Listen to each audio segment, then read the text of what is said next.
All right, let's have one more hand. Come on, raise it up. Raise it up.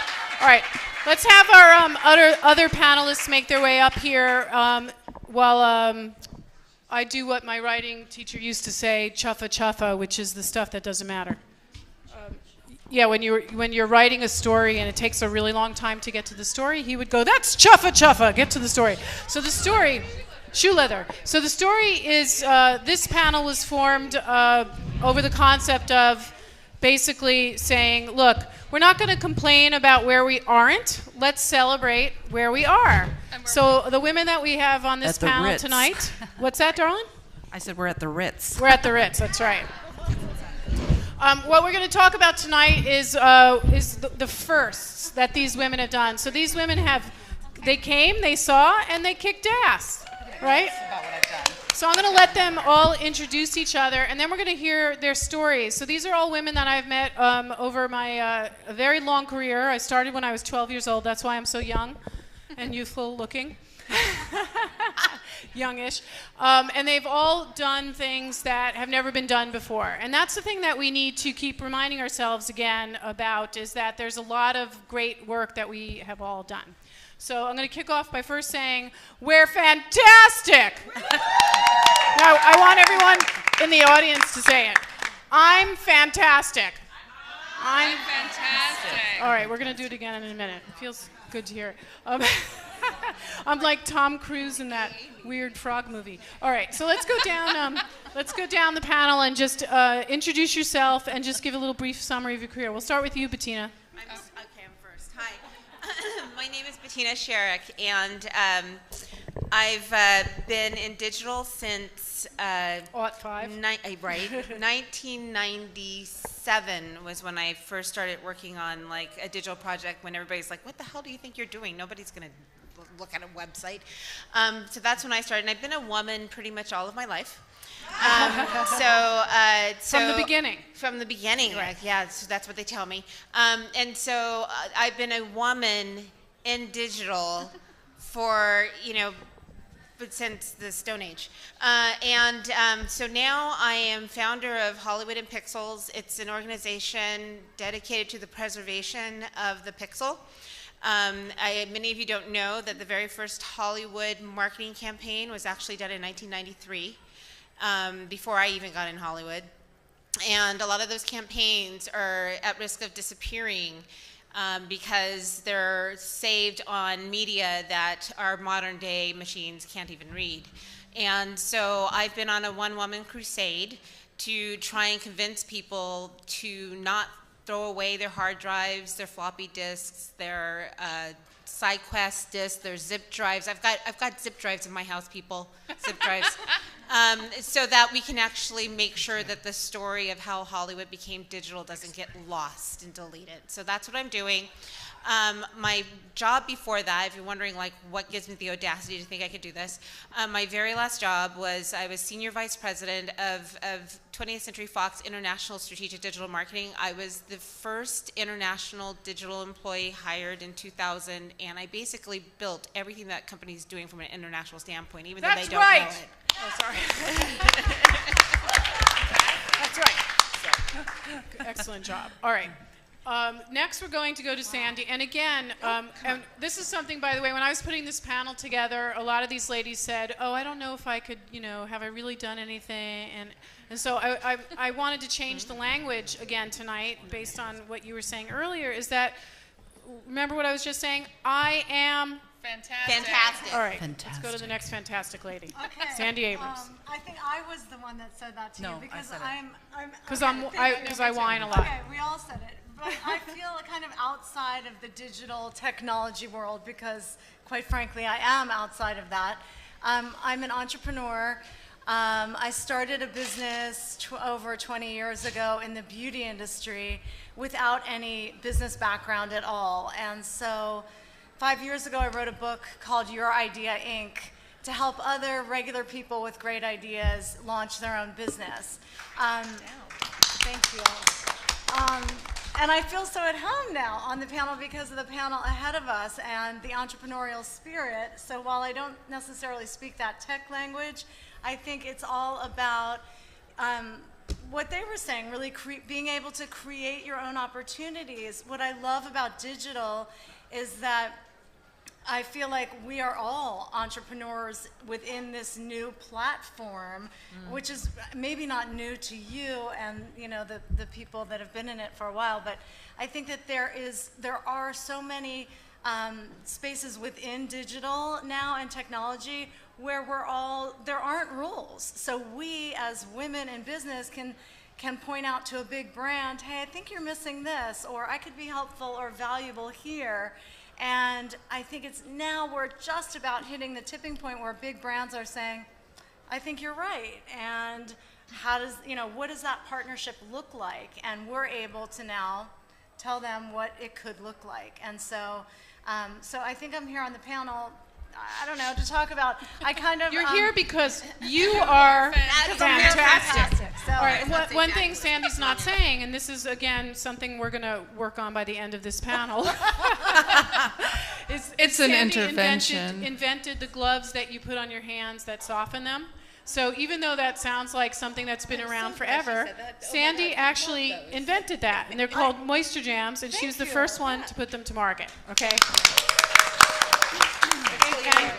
And Bettina was the first woman to bring digital to international film, and and one of the first women to really champion, marketing and social globally for a network, and often spoke and things like that.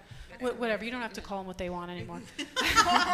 Anyway, so I'm just going to re-promote them because this is a little disease that we have. We don't celebrate ourselves enough, right? Because I am Fantastic. That's right. All right, let's go over to Julia now.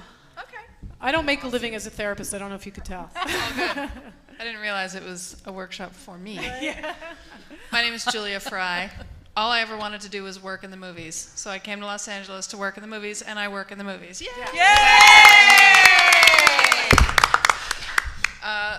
I'm the first person in my family to graduate from college. So that's one big first in my family. I went to LMU. Go Lions! Thank you. I got into a digital realm of film. Actually, I got into opticals first because I'm a little older. But so before the digital visual effects, I'm a visual effects producer. That's my day job. Thank you. But I started in film. I graduated from film and then just got work out of college through teachers and friends. And, I heard so-and-so's looking to hire somebody as a PA or as an assistant editor. And I got into visual effects by accident, just because that was the job that came up, and found that it was a fantastic way to really learn about film right next to a director every single time I worked on a project. And I didn't realize that's how it was going to be, but instead of being, not that a PA on a set doesn't learn a lot, of course they do, but I got the honor of sitting in meetings with directors on major motion pictures when I didn't know I was going to do that. That was amazing. So that's how I got into digital, after all, was on the movie Alien 3. One of the first digital composites, which is when you take all the photographic elements and put them together in a computer and make one picture. We had one digital composite in Alien 3. I was a visual effects coordinator on that project. And I thought, no, it can't be done. It can't be done. How can we do that? And they did it, and it was amazing. You wouldn't even know. So that's been my background, is visual effects. And then as I came along in my career and spent so much time with amazing creative filmmakers, I realized, similar to what was discussed earlier, it was like, I want to make my own. I don't want to just keep doing work for other people's dreams. I want to start making my own NPS IP, own my own IP. So that's where I'm at right now. I'm a writer and a producer and director. And so I'm moving forward. She's fantastic. Thank you. Thank you. So that's where I'm right Let's now. have a hand for Julie. All right. And I am fantastic. Because she is fantastic. Thank you for that, Bettina. I had to keep it going. Next, we'll go to Jackie Barnbrook. Jackie, what is the fantastic thing about you? There's not just one. I agree. Yikes. Well, you know, from a very early age, I wanted to be, you know, in some sort of form of entertainment. And I remember I used to sing to my dog inside the doghouse. And my mother couldn't find me. It was awesome. But anyway, I from the age of about 4, I wanted to be in the movie business or some sort of entertainment, and I've been a performer as well as a producer. Since 1994, I've been working in visual effects and animation, and I've done a number of things that were like firsts, and certainly when I started working in visual effects, there were new firsts every day, because we constantly would nod our heads and say, yes, we can make that. Oh, God! You know, can we? And, you know, I started out as a PA. Si se puede. Huh? Yes. Si se puede. And so we just, we constantly, the technology was getting better. I worked on a movie called Waterworld, and we used military software to create the water. They used it as in the military for water simulations, battle simulations. And then after I finished that, I got a call from DD saying, hey, what was that water you used? We're going to use it on this movie Titanic. DD was a company called Digital Domain. Digital Domain, yeah. Yeah. And so I hooked them up with the guys, the military guys from Arete, and they did that. So that was sort of like a lot of firsts. And every time we did a new kind of creature, you know, we went from doing like 100 shots on Waterworld, which was outrageous. Like, how could anybody do that many shots and keep track of everything? And you know, now we do 2,500 shots and things Yeah, like the that. Avengers is like 3,000 shots. Yeah.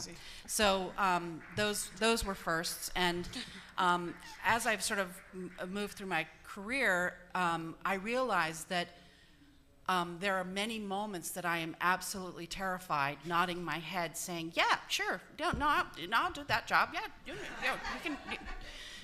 Yeah, sure. That sounds like a lot of fun." Okay, and then somehow we I'm sorry, the wonderful lady who was speaking from the radio station, who said that, you know, you just surround yourself with amazing people, and there's so many amazing people out there, and so many smart people, and you get all those people in a room and you smash their heads together, and we figure it out, and it's the desire to figure it out, you know, that makes it happen. I ended up producing an animated short film that won an Academy Award, so that was a good day. This one too over here. And then it was the first animated short to have its own DVD release, so that was a first. What was it? It was called The Chub Chubs, and you can actually watch it online if you want to.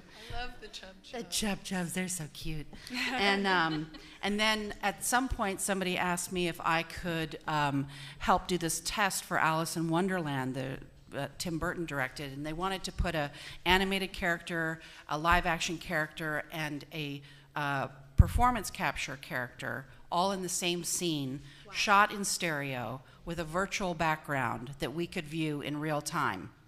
And I said, That's crazy. I know. I said, that's crazy. Just get me a gun. But they said no. They said no guns. So it was about 3 minutes before Tim Burton walked in, the director, and the line producer said to me, "So how's it going? How's it going?" I was like, "Well, you know, the guys are working, and it's going." Yeah. And I thought, oh my God, this, like, it was like the biggest butt pucker ever. You know what I mean? Like, just, and then 2 seconds later, somebody came up and they went, "It's working. It's working. It's working." And I was like, "See? It's working. What are you worried about? It's working." Like this, you know. I don't know. And aren't you also a successful actress? Some days, yes, I am a successful actress, yes. And Jackie makes a living as an actress as well. yes. And then the last thing that I'm doing right now is I'm doing 2 virtual reality projects. One is a live action sort of documentary, and the other one is for Fox. It's for The Martian, It's the Martian VR experience, and it's CG. You know my friend Ted. I know Ted. I'll kiss him on the lips for you when I see him. Yes. Ted Galliano from Alien 3. No, actually, Red Ted. Chilowitz. Red Ted, yes. But Ted's also Yes. amazing. We got Talk call amongst them- yourselves later. The Teds, yeah. And And we digress. and so anyway, I'm very fortunate to be working on those projects. And man, you just can't be afraid of what you don't know, because you can't possibly know everything, and everything you think you know, you don't know. So it just changes every it changes. day. Just embrace it. Just embrace it, and go with it, and just say, you know what? Today I was wrong. That's okay. It's okay to be wrong sometimes. Yeah. so good. That's so right. That's so right. And our last intro is with the lovely Shannon, who is also fantastic. Fantastic. And has probably been on like 4 or 5 panels already today about virtual reality. So tell us about, Just one yesterday. just tell us about your fantasticness. Miss. Oh my God. How many people are periscoping? I'm CEO and co-founder of New Deal Studios. I went through the entrepreneur program undergrad at USC and wrote the business plan. And undergrad launched it in my last semester and have grown it over the last 20 years. Just no loans, no investment. And we have continually, I think the biggest message I could say is it's just a continual rolling evolution, right? The creativity is consistent, the tools and the screens change. And so similar to Jackie, we were working on virtual reality. We were one of the first live action cinematic virtual reality projects. Then we worked with Jaunt, the camera company that's now more than a camera company, they're a content company. And so when we shot that, we didn't know if we could edit it. And we just kind of went with it anyway and said, well, we'll figure it out, because New Deal Studios is known primarily as a visual effects company. We do everything from design, build, shoot, digital, post. We're known for miniature effects. This year we won an Oscar for our work on Interstellar. Thank you. I've hired them a couple of times to work on projects. Me too. Yeah. I've been very fortunate. These are amazing women. And so just the story of our company is rolling evolution, like all self-funded. And I've produced 2 feature films, produced a lot of commercials, produced visual, VR, lots of visual effects. And, we're primarily production. So at the end of the film, when everyone else is gone, there's the, hey, we need this shot, or hey, we need that shot. And we've built actually a great production portfolio on that, of, putting people in water or different things. And that has been exciting, because it's, it's nice to have Leonardo DiCaprio and Martin Scorsese on Wolf of Wall Street say, we're not going to get that shot. We should have New Deal do it. And that makes you feel good. Yeah. So that's great. Thank you. And then working with Leonardo DiCaprio and Appian Way, we also did PSAs. So in 2008, the Five More Friends, Get Out and Vote campaign we produced. Wow. And we're just, you're never going to know everything. I mean, I tell people right now, I'm like a little boat in a hurricane, and I'm just going straight, and I'm going to figure it out every day, because life is just changing that much. But it's exciting and fun. Those are opportunities. That's where, there's market opportunity. I mean, you look at changes in feature films, and I think we're going to go into a new golden era of independent film as the digital distribution and marketing markets continue to really develop and the data actually gets released. Mm-hmm. So that's my current obsession is digital distribution and marketing and certainly fundraising. Yeah. Fantastic. Let's have a hand for Shannon. All right, so She is. we're going to talk a little bit now about just, there's all this chatter right now, and if I seem distracted, it's because my 6-year-old just lost her first tooth.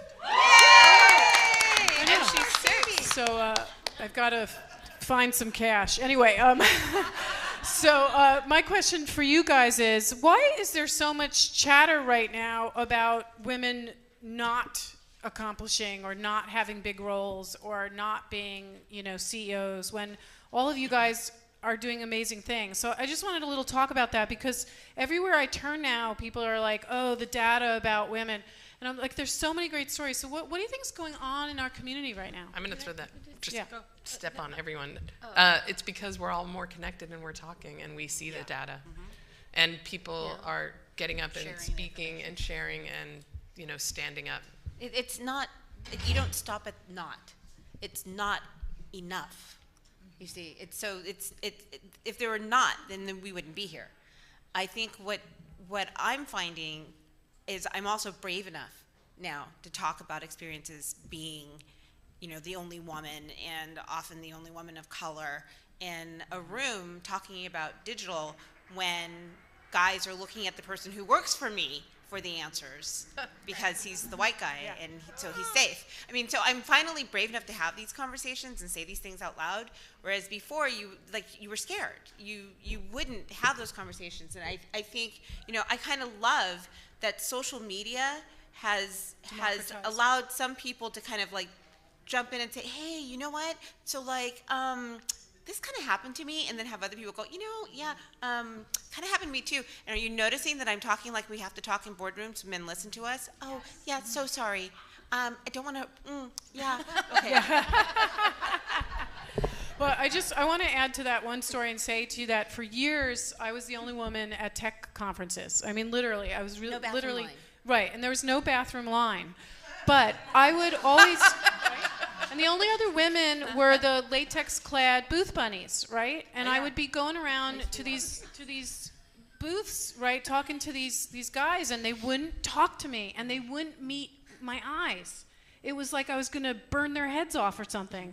And until the male with me spoke first and yielded the floor to me, then the conversation would happen. So those days are gone to a certain extent. Some of them are gone. You know why? Because I'm louder now. Yes. See, But yeah. but what do you guys think? What's your experience? I don't know if any of you, because movies. So I read all the trades, but the Jennifer Lawrence article that Bradley she Cooper wrote. thing. She's yeah. my hero. Right, and the thing I most appreciated about her, if you don't know, sorry, she wrote an article about how she found out she got paid less than her male counterparts in some big Significantly movies, less, right? significantly less. She acknowledged that, yes, she makes a lot amount of money. That's not the point. She does realize that. She's not trying to say she needs more money. It's just the parity. But the thing that I really appreciated the most that she said was, I don't blame Sony. I don't blame other people. I blame myself for not speaking up and not negotiating more strongly. And I absolutely am guilty of that, because I know I make a heck of a lot less as a visual effects producer than a lot of the male counterparts that I have. And I'm working to rectify that. But it's really about speaking up. It's just speaking up in a way that they're going to hear you. That's the Yes. key, though. Yes. Speaking up in a way where they don't shush you. And then I was shushed a lot.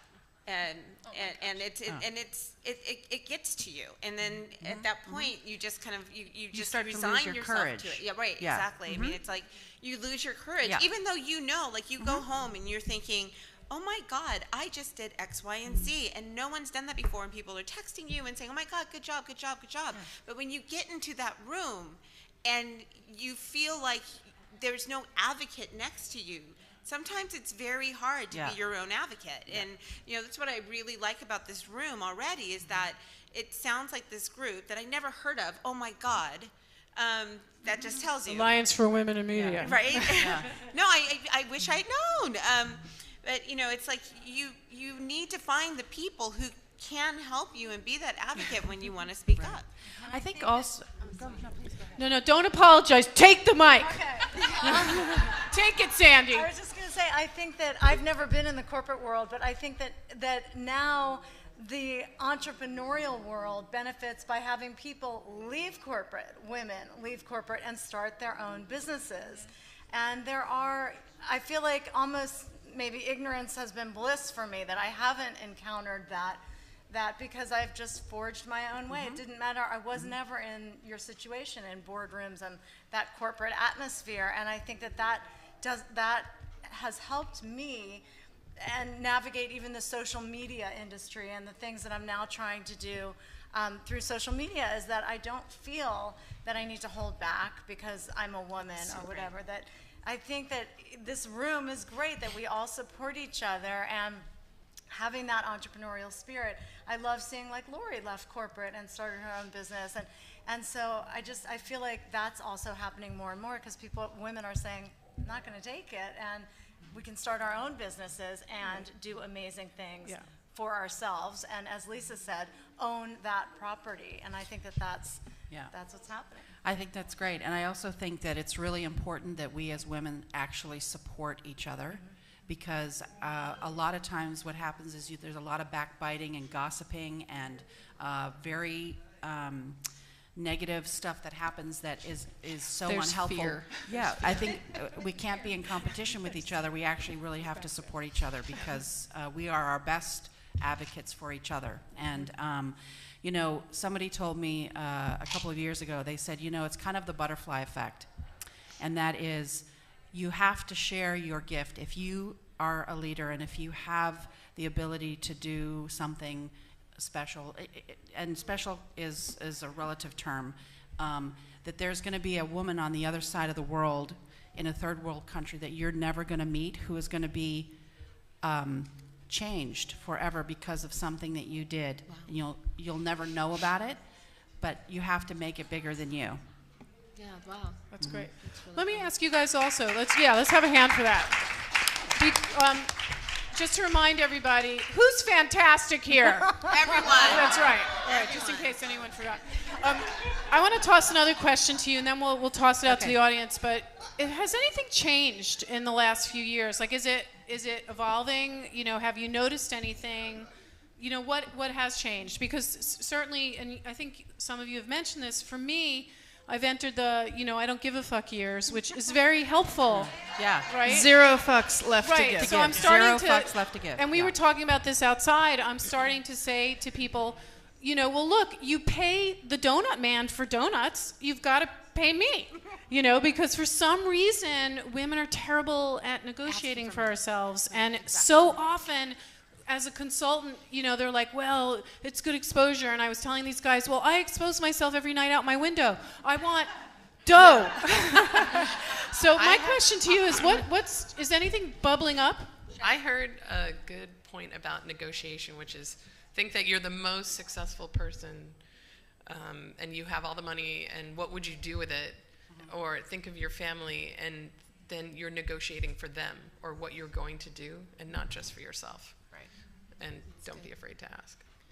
Okay, if 3 of your bosses tell you that they want you to do a job, and in your mind you know that it's not the right job and it's not going to really benefit you in the long run, do not let them take you to lunch and have 2 bottles of wine and then convince you to do that job.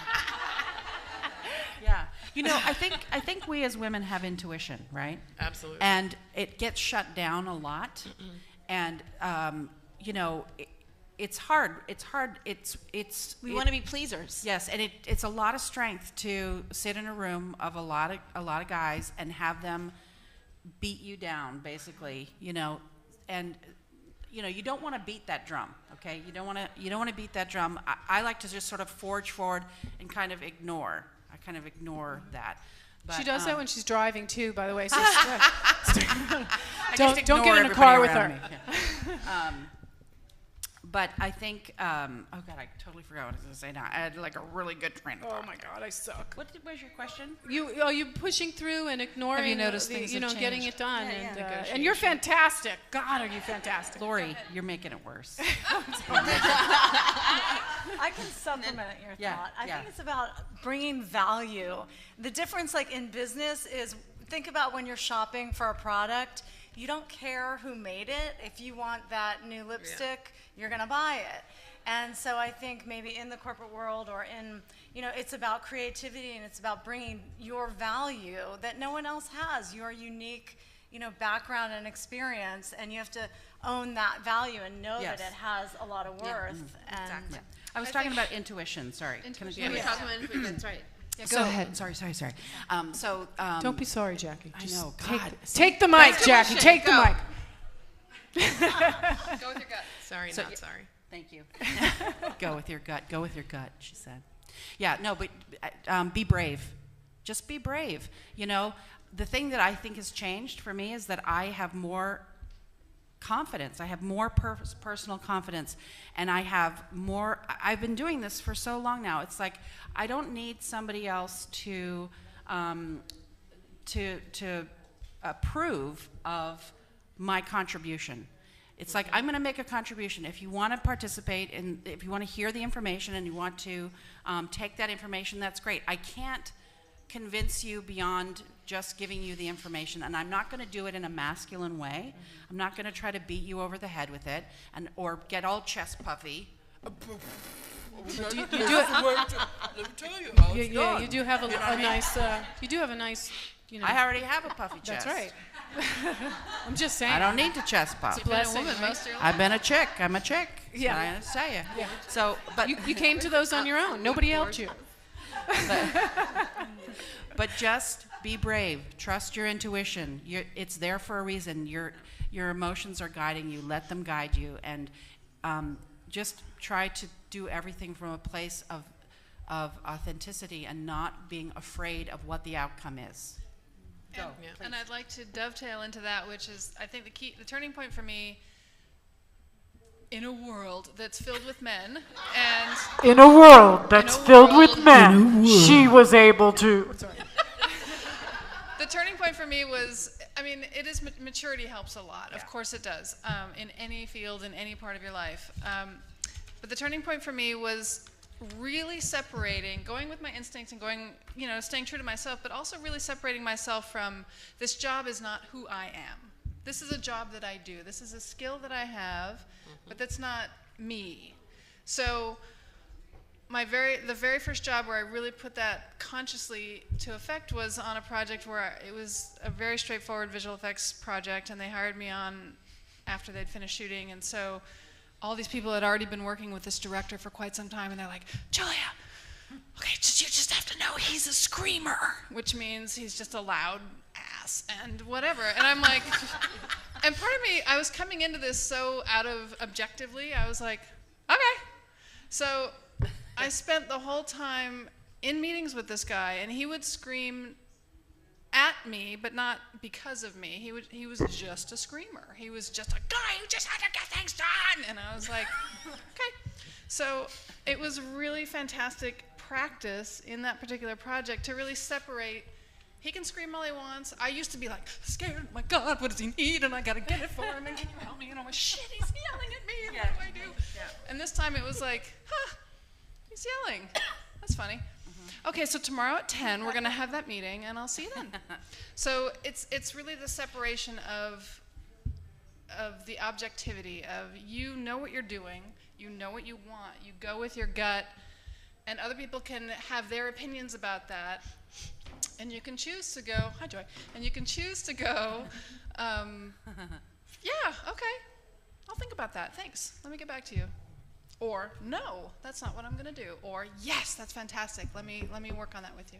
So that was a big turning point for me. So I don't know what's changed in the world. I just know that's what's changed for me. Older and wiser. Yeah. Well, let's reach out to the audience. I'd love to hear any questions or your thoughts about being fantastic. Anyone want to stand up and just, Because you guys are fantastic. you know, say Everybody's something? fantastic. You over there who's got the big smile. What do you have to say? What's fantastic about you? Yeah, that's right. You, Alexa.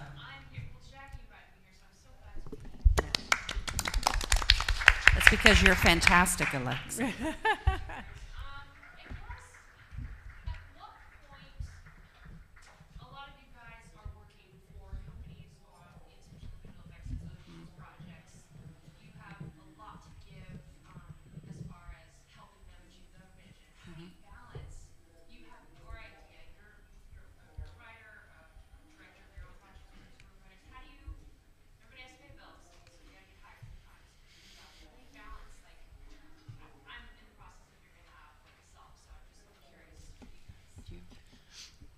Well, the beautiful thing about working freelance is you get to choose, well, I should say for myself, I have been very fortunate to be able to choose when I work and what I work on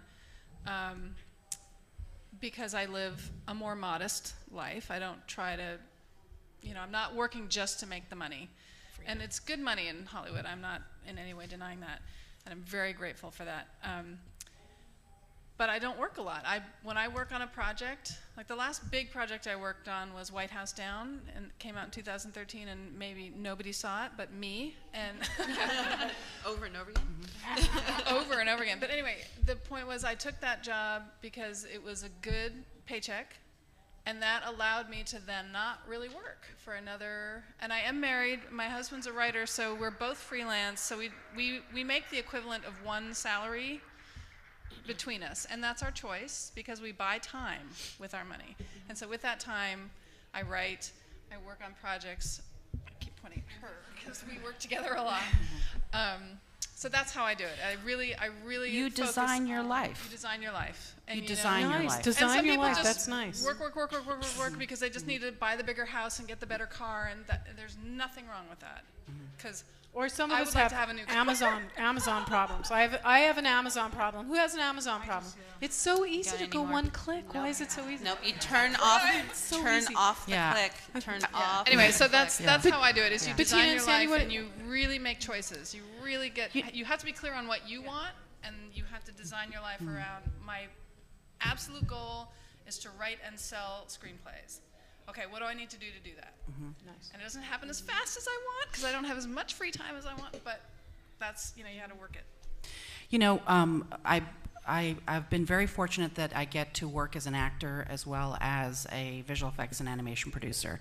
And I've had a lot of people come to me in the course of the last 20 years who were working in the same business who said, how do you get to do acting stuff in the midst of this? And I said, well, the first thing I did is I tried my hardest to make myself indispensable. So I would work very, very hard to, be very valuable to the people that I was working with. And also everybody said to me, whatever you do, do not tell them that you're an actor. And I said, they're gonna know. I don't think I can hide it very well. So I walk around doing spirit fingers and jazz hands and stuff like that. I can't help it. She's not kidding. So, I said, I figure that if I'm gone for a week, what if I was sick for a week? They would figure out how to deal without me. And so I just made it so I would say, well, you can either let me go for a week or you can let me go forever. What would you like? And I just made it that this was important to me, and it was important to me for my sanity and my health that I get to express myself in my own creative way. And at some level, I sort of designed my life. I said at one point, I said, I really like to work at home more. And so I do. I do a lot of work, bids and budgets and schedules and stuff like that from home. And it just seems like I have to be careful of what I say that I'd like to do, because then I end up doing that.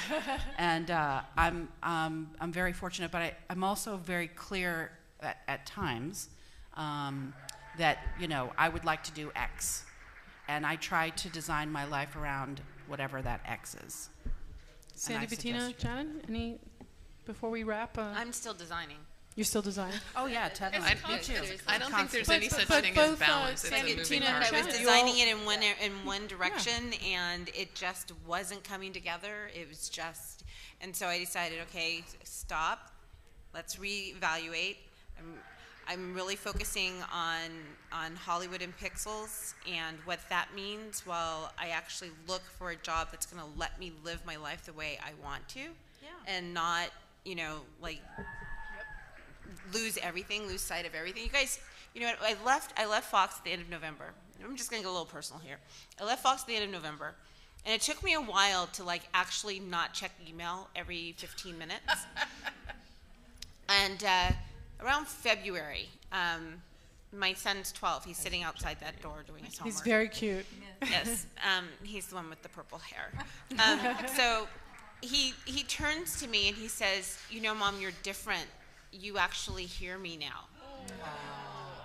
And that broke my heart. Yeah. Because Jack grew up at Fox. He went to daycare there. I used to have friends drop him off from school, and he'd sit in my office, and he loved Fox. And I loved Fox.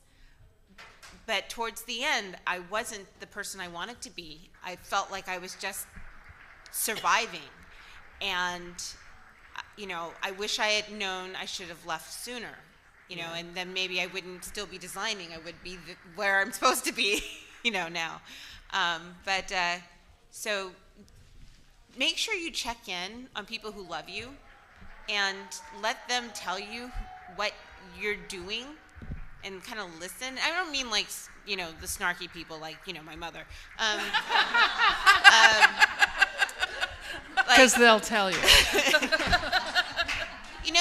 But the people who can look at you and are just like raw with you, and am I scared as I'm designing my life right now? Hell yes.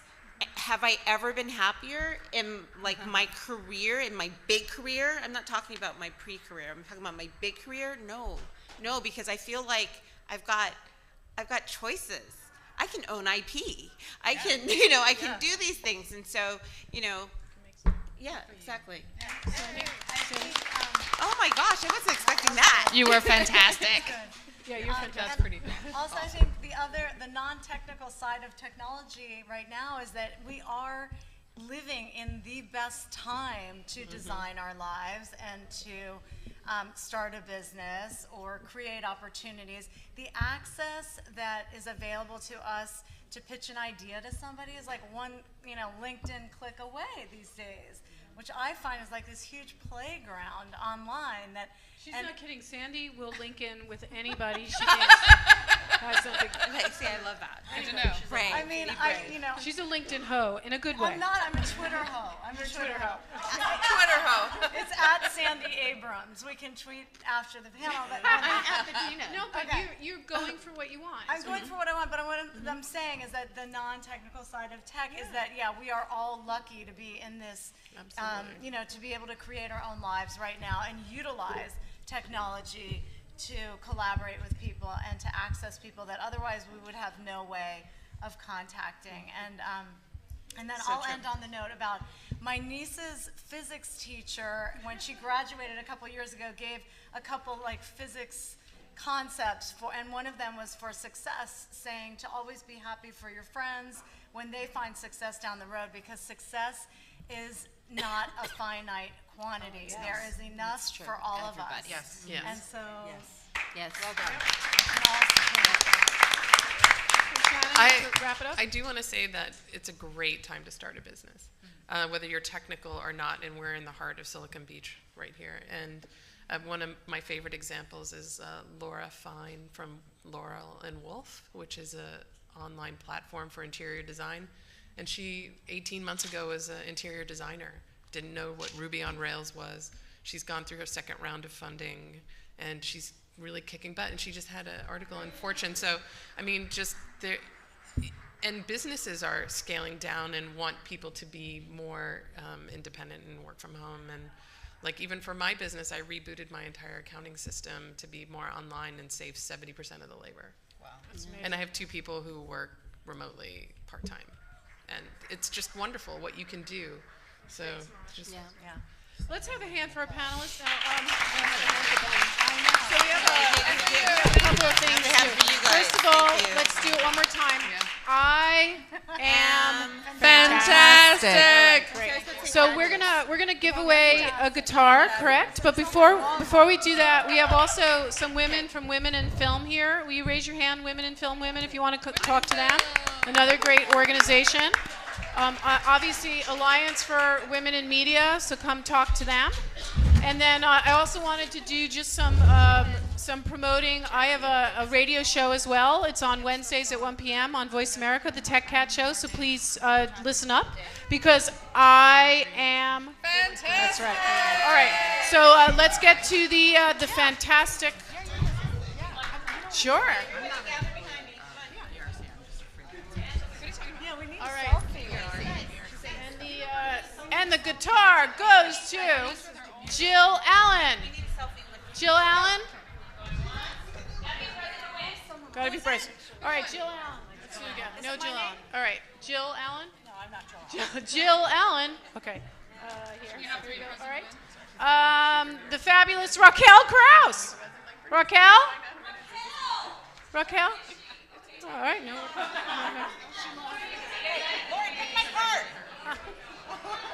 Raquel's a friend of mine. All right, here we go.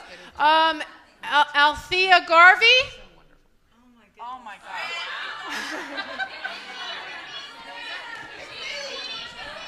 All right, here we go. All right, this one's it. This is the golden one. Liz Crawley. Oh no. Jesus. She's actually Liz Crawley music. It would have been like a perfect. All right, but this is the one. I feel it. This is it. Joy Kennelly. Joy, yay!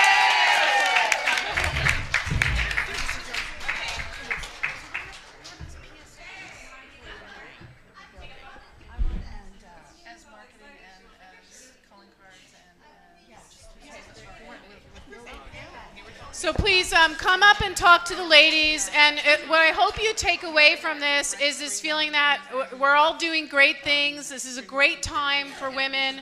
Talk to each other. Share what you're doing. Reach out to anyone and make some magic happen. Let me tell you what. Because I am fantastic. Let's have a hand for all of you and for a fabulous panel. So your Twitter's just Appetina. All right, I'll follow as soon as I get served.